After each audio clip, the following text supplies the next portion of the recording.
गदर 2 film की कहानी की शुरुआत में हमें दिखाया जाता है कि तारा सिंह का बेटा चरणजीत सिंह अब बड़ा हो चुका है।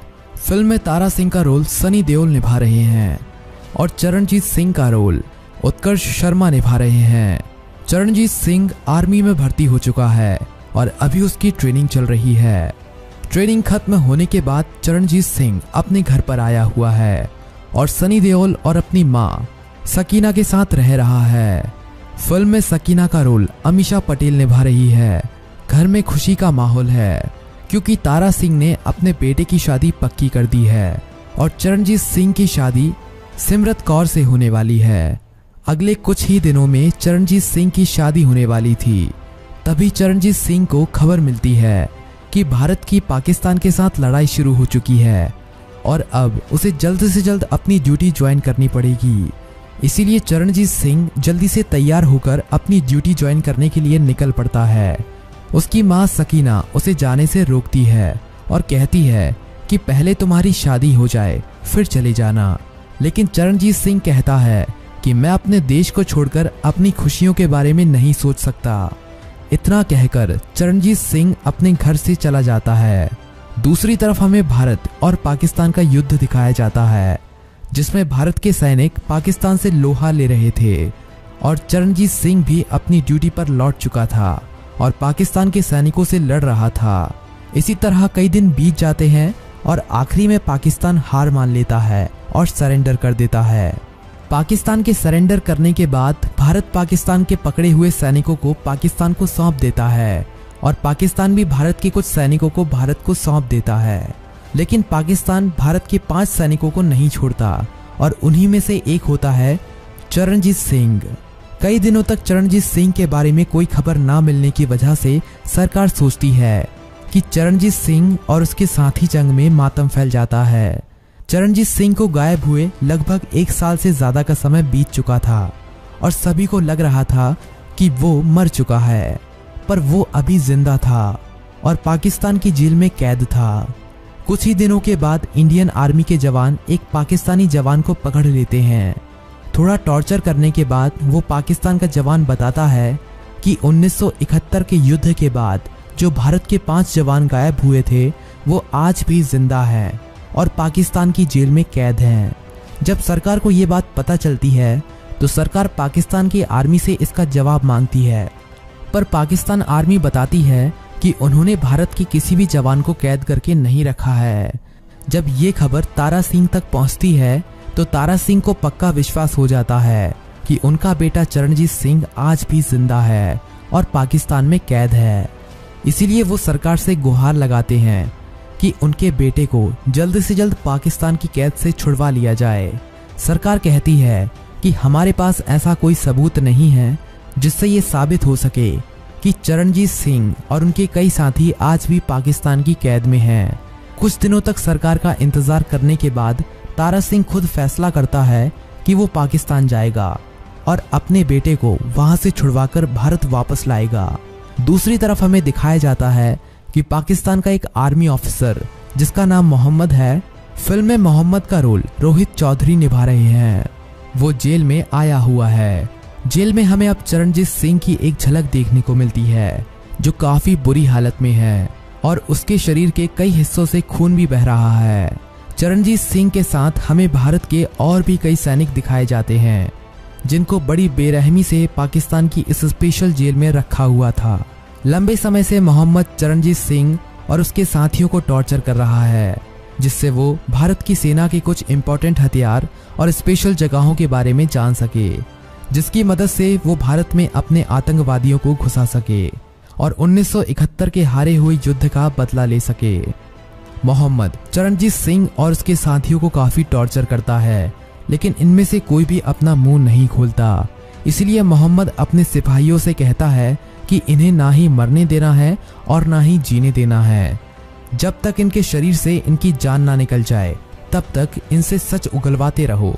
दूसरी तरफ हमें तारा सिंह को दिखाया जाता है जो पाकिस्तान में जाने की तैयारी कर रहा था और सरकार को बिना बताए एक सरकारी अधिकारी की मदद से तारा सिंह पाकिस्तान में जाने वाली एक मालगाड़ी में बैठकर पाकिस्तान तक तो पहुंच जाता है, लेकिन वो वहां पर किसी को जानता नहीं था और उसे ये भी नहीं पता था कि पाकिस्तान की आर्मी ने उसके बेटे चरणजीत सिंह को कहां पर छुपा के रखा है।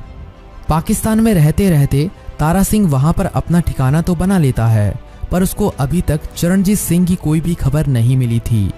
अपने बेटे चरणजीत सिंह का पता लगाने के लिए तारा सिंह अपने एक मुस्लिम दोस्त की मदद लेता है, जो भारत और पाकिस्तान के बंटवारे के बाद पाकिस्तान में ही रह रहा था। तारा सिंह उसके घर पर जाकर उसकी सारी बातें बताता है। तारा सिंह का वो दोस्त तारा सिंह का अपने बेटे के प्रति इतना प्यार देखकर उसकी मदद करने के लिए तैयार हो जाता है। तारा सिंह का मुस्लिम दोस्त तारा सिंह को कहता है कि मुझे ये तो नहीं पता है कि तुम्हारा बेटा चरणजीत सिंह पाकिस्तान की किस जेल में कैद है, पर मेरा एक अच्छा दोस्त पाकिस्तान की आर्मी में बड़ा अफसर है, उसको शायद पता होगा कि भारत के सैनिकों को पाकिस्तान की किस जेल में रखा जाता है। तारा सिंह का वो मुस्लिम दोस्त अपने उस बड़े आर्मी ऑफिसर दोस्त को अपने घर पर एक दिन खाना खाने के लिए बुलाता है। उस दिन तारा सिंह भी वहां पर मौजूद होता है।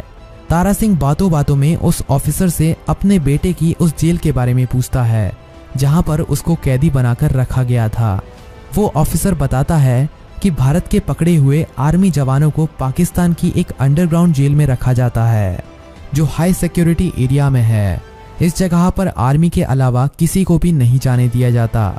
तारा सिंह को अपने बेटे के ठिकाने का तो पता चल जाता है, लेकिन वहां तक पहुंचा कैसे जाए। तारा सिंह उस जेल में जाने का प्लान बनाने लगता है।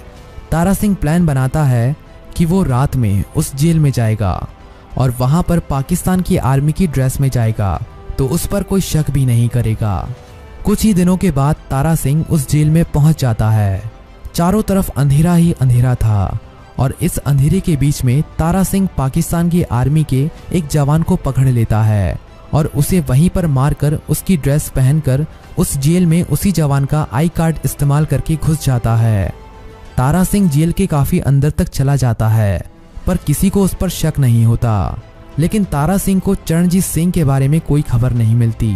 तभी उसको एक जवान के चिल्लाने की आवाज आती है, जिसको जमीन के अंदर कैद करके रखा गया था। तारा सिंह उस अंडरग्राउंड जेल का दरवाजा खोलता है तो उसे भारत के कुछ जवान देखते हैं और उन्हीं के बीच में होता है चरणजीत सिंह। चरणजीत सिंह की इतनी बुरी हालत देखकर तारा सिंह भी वहां पर रोने लगता है और उनसे कहता है कि घबराओ मत, मैं आ गया हूँ, मैं अब हर एक जवान को वापस भारत ले जाऊंगा। तारा सिंह एक एक जवान को वहां से निकालना शुरू करता है और आखिरी में चरणजीत सिंह को लेकर वहां से निकल जाता है। बीच में कुछ जवान तारा सिंह को देख लेते हैं और उनका पीछा करने लगते हैं। तारा सिंह उन सभी भारत के जवानों को आगे भेज देता है और जो पाकिस्तान के जवान इनका पीछा कर रहे थे उन सभी जवानों को वहीं पर मार देता है। तभी पूरी जेल में भगदड़ मच जाती है कि भारत के सभी जवान जेल से भाग गए हैं। जब ये खबर मोहम्मद तक पहुंचती है तो वो पाकिस्तान की सभी सीमाओं पर सिक्योरिटी बढ़ा देता है और भारत के उन सभी जवानों और तारा सिंह को ढूंढने के लिए इधर उधर भागने लगते हैं। दूसरी तरफ तारा सिंह सभी जवानों को लेकर एक जंगल में छिपकर बैठा था और पाकिस्तान से बाहर निकलने का इंतजार कर रहा था। मोहम्मद को खबर मिलती है कि भारत के भागे हुए उन जवानों को जंगल की तरफ जाते हुए देखा गया है। तभी मोहम्मद अपने जवानों की एक टुकड़ी को लेकर जंगल की तरफ रवाना होता है। अब मोहम्मद जंगल में सर्च ऑपरेशन शुरू करता है, लेकिन तारा सिंह और भारत के जवान मिलकर उन सभी पाकिस्तान के जवानों को वहीं पर मौत की नींद सुला देते हैं।